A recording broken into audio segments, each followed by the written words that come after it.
আসসালামু আলাইকুম। কবিটেক বাংলার পক্ষ থেকে সবাইকে স্বাগতম। শিক্ষার্থী, আশা করি তোমরা প্রত্যেকে ভালো আছো, সুস্থ আছো এবং কবিটেক বাংলার সাথেই আছো। আজকে এই মুহূর্তে তোমাদের এসএসসি 2025 কারিগরি শিক্ষা বোর্ডের অধীনে তোমরা যারা পরীক্ষা দিবা, তোমাদের আজকে রসায়ন সাবজেক্টটার আরেকটি অধ্যায় তোমাদের সম্পূর্ণ A to Z একটু দেখানোর চেষ্টা করছি। আর কিছু বিক্রিয়া আছে, বিক্রিয়াগুলো বোঝা খুবই জরুরি। বিক্রিয়াগুলো একটু দেখার চেষ্টা করবা, মানে মূল বিষয়টা কি, বেসিক কোন জিনিসটা শিখতে হবে ওটা আমি একটু বোঝানোর চেষ্টা করছি। পুরোটা সময় সাথে থাকবা। যারা এই মুহূর্তে আমার চ্যানেলে জয়েন করেছো, অবশ্যই চ্যানেলটিকে সাবস্ক্রাইব করে বেল আইকনটা অন করবা। একটা বিষয় মনে রাখবা, যেটা পড়াচ্ছে এখন মোস্ট ইম্পর্টেন্ট। হ্যাঁ, এই অধ্যায় থেকে দুইটা সৃজনশীল আসবে, যে কোনো একটা অ্যান্সার করতে হবে। অধ্যায়টার নাম হচ্ছে রসায়ন ও শক্তি। তোমাদের মূল বইয়ের অষ্টম অধ্যায় এটা, রসায়ন ও শক্তি। এই অধ্যায় থেকে আমরা কি কি টপিক পড়বো, আমাদের পরীক্ষার জন্য মোস্ট ইম্পর্টেন্ট, সেটা নিয়ে একটু আলোচনা করব। একটু খেয়াল করবে। আমরা প্রথমে দেখতে পাচ্ছি রাসায়নিক শক্তি আছে। এখান থেকে প্রশ্ন খুব কম আসে, তোমরা পড়লে একবার রিডিং পড়ে রাখতে পারো। হ্যাঁ, তারপরে এখান থেকে আমরা একটা সংজ্ঞা পড়বো জাস্ট, সেটা হচ্ছে ক্যালোরি কাকে বলে। দেখছো যে শক্তি পরিমাপের একক। আর একটা হচ্ছে রাসায়নিক বিক্রিয়ার শক্তি রূপান্তর। এই টপিকটা তোমরা একবার পড়বা, রাসায়নিক বিক্রিয়ার শক্তি রূপান্তর। শক্তি পরিমাপের একক, শক্তি পরিমাপের একক হচ্ছে ক্যালোরি। ক্যালোরি কাকে বলে সেটা তুমি এখান থেকে পড়ে নিবা, যে 1 গ্রাম পানির তাপমাত্রা, এই যে এখান থেকে, হ্যাঁ, 1 গ্রাম পানির তাপমাত্রা 1 ডিগ্রি সেলসিয়াস বাড়াতে যে পরিমাণ শক্তি প্রদান করতে হয় তাকে বলা হয় 1 ক্যালোরি। ওকে, এই পর্যন্ত সংজ্ঞার একটু পড়বা, পরীক্ষায় মাঝে মাঝে আসে। এবার আসো তাপের পরিবর্তনের ভিত্তিতে রাসায়নিক বিক্রিয়ার শ্রেণী বিভাগ, মোস্ট ইম্পর্টেন্ট। রাসায়নিক বিক্রিয়ার শ্রেণী বিভাগে যদি আমরা যাই, তাপের পরিবর্তনের ভিত্তিতে দুই প্রকার। একটা হচ্ছে তাপ উৎপাদী বিক্রিয়া, আর একটা হচ্ছে তাপ হারি বিক্রিয়া। এই দুটো তোমাকে পড়তে হবে। হ্যাঁ, তাপ উৎপাদী। আর একটা বিষয় দেখো, তাপ উৎপাদী বিক্রিয়া ডেল্টা এস এর মান হচ্ছে ঋণাত্মক, আর তাপ হারি বিক্রিয়া ডেল্টা এস এর মান হচ্ছে ধনাত্মক, মানে পজিটিভ। আচ্ছা, এখন আসো তাপ উৎপাদী বিক্রিয়াটা আসলে কাকে বলে যদি আমরা একটু দেখে আসি। তাপ উৎপাদী বিক্রিয়ার সংজ্ঞাটা মোস্ট ইম্পর্টেন্ট, 100% তোমাকে মুখস্থ করতেই হবে। এই সংজ্ঞাটা দেখো, যে বিক্রিয়ায়, এই যে এখান থেকে পড়বো, যে বিক্রিয়ায় তাপ উৎপন্ন হয় তাকে তাপ উৎপাদী বিক্রিয়া বলা হয়। হ্যাঁ, একটু মনে রাখবো, যে বিক্রিয়ায় তাপ উৎপন্ন হয় তাকে তাপ উৎপাদী বিক্রিয়া হয়। তাপ উৎপাদী বিক্রিয়া সমীকরণ লেখার সময় বিক্রিয়ার ডান পাশে উৎপাদের সাথে প্লাস চিহ্ন দিতে হয়, অথবা ডেল্টা এস দিয়ে লিখলে সেটা মাইনাস দিয়ে লিখতে হবে। ওকে, কয়েকটা উদাহরণ দেখো তাপ উৎপাদী বিক্রিয়া। এই বিক্রিয়াগুলো তোমাকে মনে রাখতে হবে। যেমন দেখো CH4 মানে হচ্ছে মিথেন। মিথেনের সাথে অক্সিজেন বিক্রিয়া করে তাপ উৎপন্ন হয়। তোমরা একটা কথা মনে রাখবা, অক্সিজেনের সাথে যত বিক্রিয়া আছে সবই তাপ উৎপাদী বিক্রিয়া, কারণ অক্সিজেন জ্বালাইতে সাহায্য করে, পোড়াইতে সাহায্য করে। যেখানে পড়ে জলে সেখানে কিন্তু তাপ উৎপন্ন হয়। তাহলে মিথেনের সাথে অক্সিজেন বিক্রিয়া করে কার্বন ডাই অক্সাইড তৈরি হয়েছে, জলীয় বাষ্প তৈরি হয়েছে। এবং দেখো, শুধু প্লাস দিয়ে বোঝানো হয়েছে যে এই বিক্রিয়াটা করে প্লাস 890 কিলো জুল পার মোল, মানে 1 মোল পরিমাণ বিক্রিয়া করে 890 কিলো জুল তাপ উৎপন্ন হচ্ছে সবসময়। আবার দেখো একটা বিক্রিয়া, মিথেনের সাথে অক্সিজেন বিক্রিয়া করছে, আবারও এখানে ডেল্টা এইচ যখন প্রকাশ করা হয়েছে তখন মাইনাস দেওয়া হয়েছে। তাহলে তোমার একটা বিষয়টা মনে রাখবা, ডেল্টা এইচ তে যখন তাপ নির্ণয় প্রকাশ করবা তখন মাইনাস প্রকাশ হবে। মাইনাস মানে হচ্ছে তাপ উৎপাদী বিক্রিয়া। শুধু যদি তাপ থাকে তখন প্লাস হবে। ওকে, এরপরে দেখো এই জায়গাটায় CaO, এটা হচ্ছে ক্যালসিয়াম অক্সাইড। ক্যালসিয়াম অক্সাইডের সাথে পানির বিক্রিয়া। আচ্ছা, চুনের বিক্রিয়া তো তোমরা তো দেখছো না, চুনের ভিতরে পানি দিলে কি হয়? চুনের ভিতরে পানি দিলে কিন্তু পানিটা টকবক করে ফোটে, মানে গরম হয়। এই ক্যালসিয়াম অক্সাইডটাই হচ্ছে চুন, চুনের সংকেত CaO। এই চুনের ভিতরে যখন পানি দেওয়া হয় তখন ক্যালসিয়াম হাইড্রোক্সাইড উৎপন্ন হয়, তখন তাপ উৎপন্ন হয় এত করে 1 মোলে। আবার যদি তুমি এটা ডেল্টা এইচ দিয়ে প্রকাশ করো তখন মাইনাস দিয়ে প্রকাশ করতে হবে। আশা করি বুঝতে পেরেছো। এরপর তাপ হারি বিক্রিয়া। তাপ প্রদান করে যে বিক্রিয়া ঘটানো হয় তাকে বলা হয় তাপ হারি বিক্রিয়া। এক কথায়, যে বিক্রিয়ায় তাপের শোষণ হয় সেটাকে বলা হবে তাপ হারি বিক্রিয়া। তাপ হারি বিক্রিয়ায় ডেল্টা এইচ এর মান ধনাত্মক। আমরা কয়েকটা তাপ হারি বিক্রিয়া একটু খেয়াল করি। দেখো, ক্যালসিয়াম কার্বনেট মানে হচ্ছে চুনা পাথর। এটার নাম কি? চুনা পাথর। এই ক্যালসিয়াম কার্বনেট যদি আমরা ভেঙে ক্যালসিয়াম অক্সাইড এবং কার্বন ডাই অক্সাইড তৈরি করতে চাই, তখন 1 মোল পরিমাণ ভাঙতে হলে 776.8 কিলো জুল করে তাপ দিতে হয় এখানে। তার মানে তাপ সে নিয়ে নিচ্ছে, শোষণ করছে, হারিয়ে ফেলছে। এই জন্য এই বিক্রিয়াটা তাপ হারি বিক্রিয়া। ওকে, এবার আসো মোস্ট ইম্পর্টেন্ট যেটা হচ্ছে বন্ধন শক্তি শক্তি হিসাব করে রাসায়নিক বিক্রিয়া তাপের পরিবর্তন, এই ধরনের প্রশ্ন থেকে, গাণিতিক প্রশ্ন থেকে একটি প্রশ্ন মাঝে মাঝে আসে, এবছর আসার সম্ভাবনা রয়েছে। এই বক্সের এই সূত্রটা একটু মনে রাখবা তোমরা। হ্যাঁ, এই বক্সের সূত্রটা একটু মনে রাখবা যে ডেল্টা এস মানে হচ্ছে বিক্রিয়কগুলোর মোট বন্ধন শক্তি B1 মাইনাস বিক্রিয়কগুলোর মোট বন্ধন শক্তি B2। হ্যাঁ, এটা একটু মনে রাখবা। আচ্ছা, মনে রাখার পর এই যে উদাহরণটা আমি এখন দেখাবো, এই উদাহরণ থেকেই তোমার গাণিতিক ব্যাখ্যা আসবে।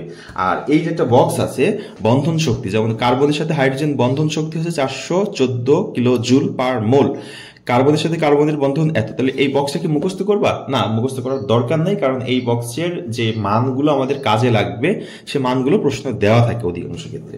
এখন আসো, এখানে একটা উদাহরণ দেওয়া আছে, একটু খেয়াল করো যে CH4 সাথে Cl2 বিক্রিয়া করে, মানে মিথেনের সাথে ক্লোরিন বিক্রিয়া করে এখানে মিথাইল ক্লোরাইড তৈরি করছে আর HCl তৈরি করছে। HCl মানে হচ্ছে তোমার হাইড্রোক্লোরিক অ্যাসিড তৈরি করছে, করে ডেল্টা এস এর মান বের করতে হবে। তাহলে ডেল্টা এস এর মান বের করা এখানে গাণিতিক ব্যাখ্যা করে দেওয়া হচ্ছে। দেখো, গাণিতিক ব্যাখ্যা করে দিছে যে বিক্রিয়কগুলোর বন্ধন ভাঙার জন্য মোট প্রদত্ত শক্তি এত, আর উৎপাদগুলোর বন্ধন তৈরির জন্য নির্গত শক্তি এত। মনে রাখবা, বিক্রিয়কগুলো যদি ভেঙে যায় তখন শক্তি দিতে হয়, আর বন্ধন তৈরি হলে শক্তি নির্গত হয়। এই দুটো বিয়োগ করতে হবে, বিয়োগ করলে আমাদের -99 কিলো জুল তাপ উৎপন্ন হয়েছে। তার মানে মাইনাস মানে অবশ্যই তাপ উৎপাদী বিক্রিয়া। ওকে, আচ্ছা, এখান থেকে যেগুলো পড়বা, বিক্রিয়া শক্তির ব্যবহার, ড্রাই সেলটা ইম্পর্টেন্ট, ড্রাই সেলটা একবার পড়ে নিবা, সূক্ষ্ম কোষটা। এরপর হচ্ছে রাসায়নিক বিক্রিয়া শক্তি, রাসায়নিক শক্তি থেকে রূপান্তর, বিভিন্ন প্রকার শক্তি একবার রিড পড়বা। এই যে এই সূত্রটা এই বিক্রিয়াটা মোস্ট ইম্পর্টেন্ট, এই বিক্রিয়া একটু বোঝার চেষ্টা করো। এটা হচ্ছে সালেক্ট সংশ্লেষণ বিক্রিয়া। সালেক্ট সংশ্লেষণ বিক্রিয়া কি? সালেক্ট সংশ্লেষণ আমরা ছোটবেলায় পড়ছি যে উদ্ভিদ যে তার শরীরের ভিতরে ক্লোরোফিল আছে, পানির সাহায্যে আর কার্বন ডাইঅক্সাইড, এই চারটা জিনিস একসাথে করে, তিনটা জিনিস একসাথে বিক্রিয়া করে গ্লুকোজ তৈরি করে, C6H12O6, এটা হচ্ছে গ্লুকোজের সংকেত, সাথে পানি তৈরি করে আর হচ্ছে অক্সিজেন তৈরি করে। ওকে, যে অক্সিজেনটা আমরা ব্যবহার করি। আচ্ছা, রাসায়নিক শক্তি যথাযথ ব্যবহার, একবার রিডিং পড়বা, কিচ্ছু বোঝার নাই, একবার পড়লে বুঝতে পারবা। জ্বালানির বিশুদ্ধতার পরীক্ষা, এটা একটু মোটামুটি ইম্পর্টেন্ট। একটা জ্বালানি তুমি যখন তৈরি করবা, ওই জ্বালানিটা আসলে বিশুদ্ধ কিনা এটা তোমার পরীক্ষা করে নিতে হবে। এটা বিশুদ্ধ করার জন্য এখানে একটা প্রক্রিয়া দেওয়া আছে।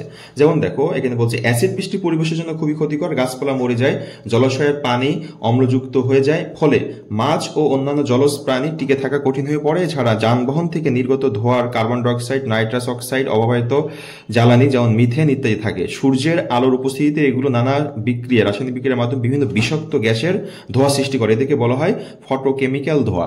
তাহলে এই যে আমরা যেই গ্যাসগুলো দেখলাম, এই গ্যাসগুলো অক্সিজেনের সাথে, এই সূর্যের আলোর সাথে কি করে? বিক্রিয়া করে, করে কি তৈরি করে?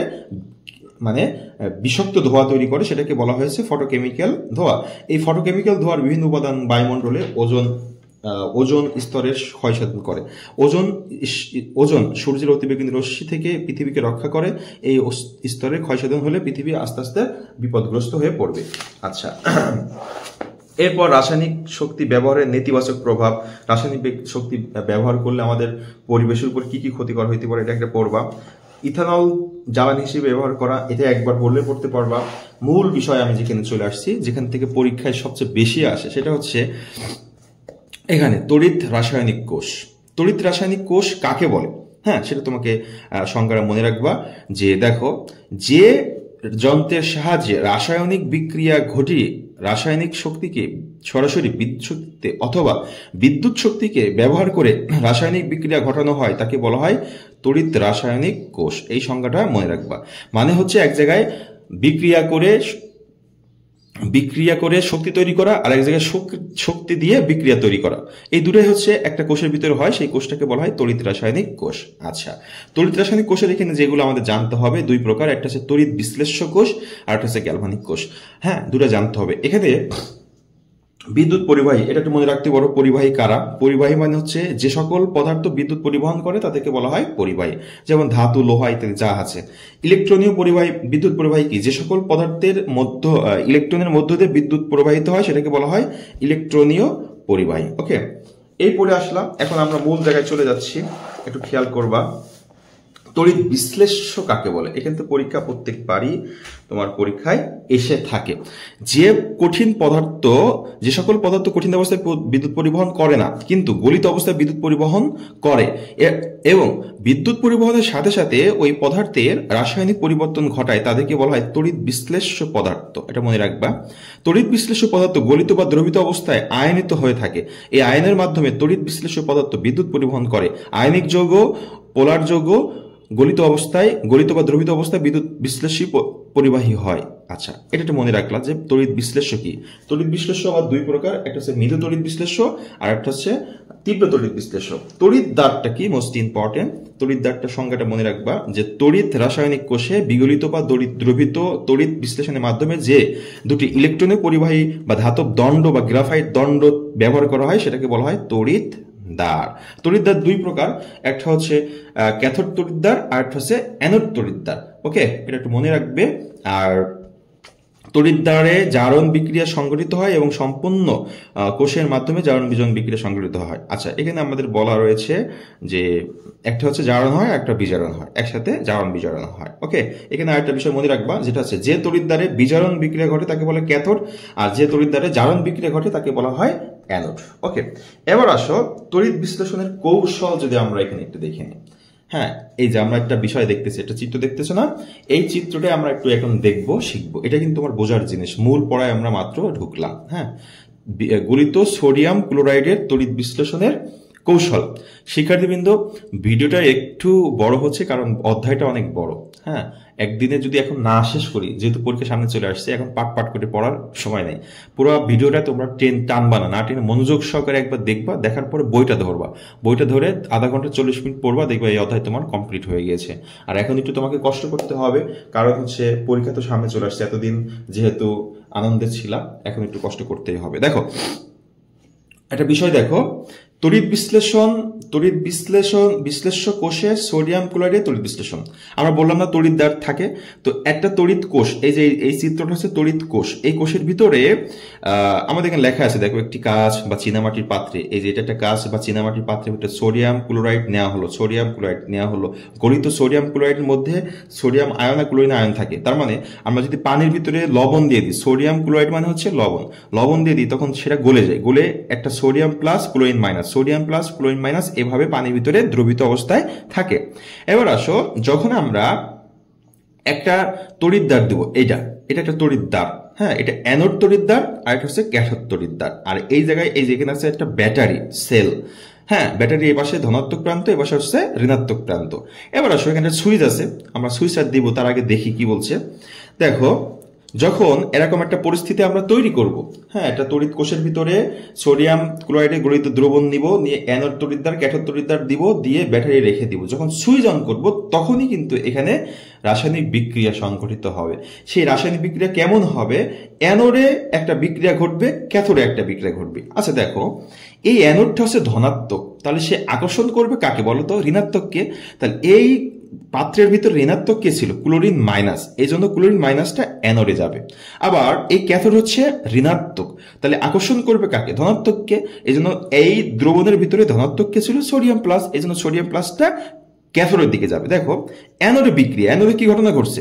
অ্যানোডে এই সিএল মাইনাস মানে কি? ক্লোরিনের একটা ইলেকট্রন বেশি আছে, সে কি করবে? একটা ইলেকট্রন এই অ্যানোডকে দিয়ে দিবে, যেহেতু অ্যানোডের ইলেকট্রন কম আছে, সে একটা ইলেকট্রন নিয়ে নিবে।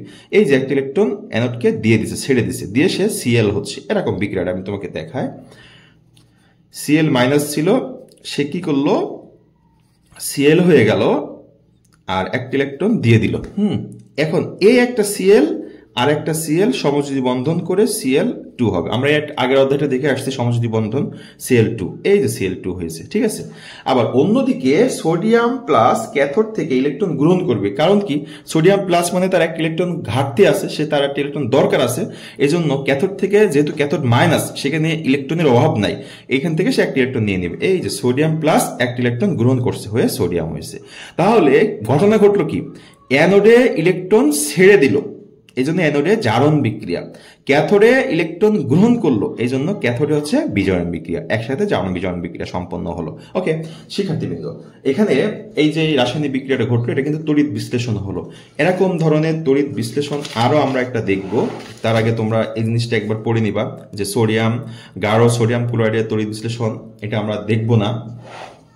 আচ্ছা, এই চাপটা তোমরা দেখতে পারো যে ক্যাটায়ন বা অ্যানায়নের চার্জ মুক্ত হওয়ার প্রবণতা। হ্যাঁ, তো ক্যাটায়ন অ্যানায়ন চার্জ মুক্ত হওয়ার প্রবণতা মানে হচ্ছে আমরা যে কিছুক্ষণ আগে দেখলাম একটা দ্রবণের ভিতরে সোডিয়াম সেই ইলেকট্রন গ্রহণ করলো, ক্লোরিন ইলেকট্রন ছেড়ে দিল।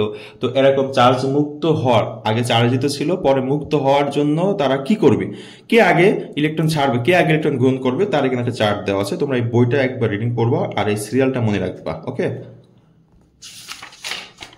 আমরা পরবর্তীতে চলে যাচ্ছি তড়িৎ বিশ্লেষণের ব্যবহার। এখান থেকে তোমার প্রশ্ন আসবে। হ্যাঁ, তড়িৎ বিশ্লেষণের ব্যবহার 100% প্রশ্ন আসবেই। সেটা হচ্ছে তড়িৎ বিশ্লেষণের ব্যবহার। ধাতু নিষ্কাশন, ধাতু নিষ্কাশনের তড়িৎ বিশ্লেষণে ব্যবহার হয় যেমন ক্ষার ধাতু, মৃৎক্ষার ধাতু, অ্যালুমিনিয়াম ধাতু প্রভৃতি সক্রিয় ধাতুসমূহ তড়িৎ বিশ্লেষণ পদ্ধতিতে নিষ্কাশন করা হয়। আচ্ছা, এটা কিভাবে করা হয় আমরা একটু পরে দেখছি। আসো, এই যে এই পদ্ধতিতে তড়িৎ বিশ্লেষণ করা হয়, এটাও কিন্তু তড়িৎ বিশ্লেষণের মাধ্যমে করা হয়েছে, কিন্তু জাস্ট অ্যানোড বিক্রিয়া ক্যাথোড বিক্রিয়া লিখে দিয়েছে। ধাতু বিশুদ্ধকরণও তড়িৎ বিশ্লেষণ ব্যবহার করা হয়। Electroplating most important. হ্যাঁ, এটা তোমার 100% পড়তে হবে, পরীক্ষায় আসে ইলেকট্রোপ্লেটিং।